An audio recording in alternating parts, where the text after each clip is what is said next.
మొదటి కొరింథీయులకు రాసిన పత్రిక 6వ అధ్యాయము 10వ వచనం. దొంగలైనను, లోబులైనను, త్రాగుబోతులైనను, దూషకులైనను, దోచుకుని వారైనను దేవుని రాజ్యమునకు వారసులు కానేరరు. అర్థమైందండి? ఎవరైనా రాజ్యానికి వారసులు కారంట? దొంగలైనను, లోబులైనను, త్రాగుబోతులైనను, దూషకులైనను, దోచుకుని వారినైనను ఆయన రాజ్యానికి పాత్రులు కారంట. అలాగే ఇంకొక వచనం, ప్రకటన గ్రంథము 22వ అధ్యాయము 15వ వచనం.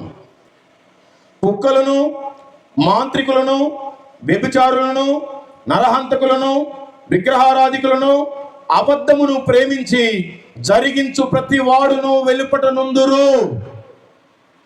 అర్థమైందండి? ఒక చిన్న అబద్ధం ఆడి నువ్వు దాన్ని జరిగిస్తేనే నువ్వు వెలుపట ఉంటావంట. దేవుని రాజ్యంలో నీకు స్థానమే లేదంట. మరి నువ్వు అబద్ధం ఆడుతున్నావా? మోసం చేస్తున్నావా? చాడీలు చెప్తున్నావా? ఈర్చబడుతున్నావా? కుళ్ళుకుంటున్నావా?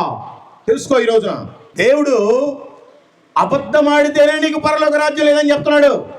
ఈ రోజున క్రైస్తవులు అనుకునే వాళ్ళు సిగ్గు లేకుండా అబద్ధాలు ఆడుతున్నారు, బూతులు మాట్లాడుతున్నారు, సిగరెట్లు తాగుతున్నారు, వైన్ షాప్ దగ్గరికి వెళ్ళి మందు తాగుతున్నారు, చర్చిలోనే అక్రమ సంబంధాలు పెట్టుకొని వ్యభిచారం చేస్తున్నారు. మీరంతా ఎలా పరలోక రాజ్యానికి వెళ్తారు? ఒక అబద్ధం ఆడితేనే పరలోక రాజ్యం లేదు. నీకు తెలిసిన క్రైస్తవులు సిగరెట్లు తాగట్లేదా? నీకు తెలిసిన క్రైస్తవులు మందు తాగట్లేదా? నీ ఇంట్లో ఎవరు లేరా? దయచేసి మార్చుకో, లేదంటే వాళ్ళకి నరకమే.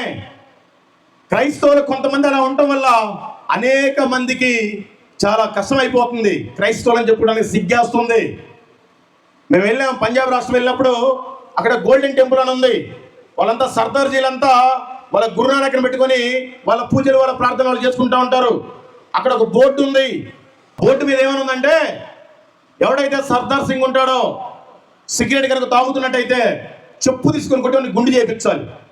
ఎవడైతే సర్దార్ ఉంటాడో వాడు కనుక మందు అవుతున్నట్టయితే వాడిని గుండు చేయించి ఊరంతా ఊరేగించాలి. అలాగే మన క్రైస్తవులకు కూడా పెడితే ఎంత బాగున్నాం. పేర్లేమో బైబిల్లో ఉండే మంచి ప్రవక్తల పేర్లు, భక్తుల పేర్లు పెట్టుకుంటారు. బ్రతికేదేమో నీచమైన బ్రతుకు.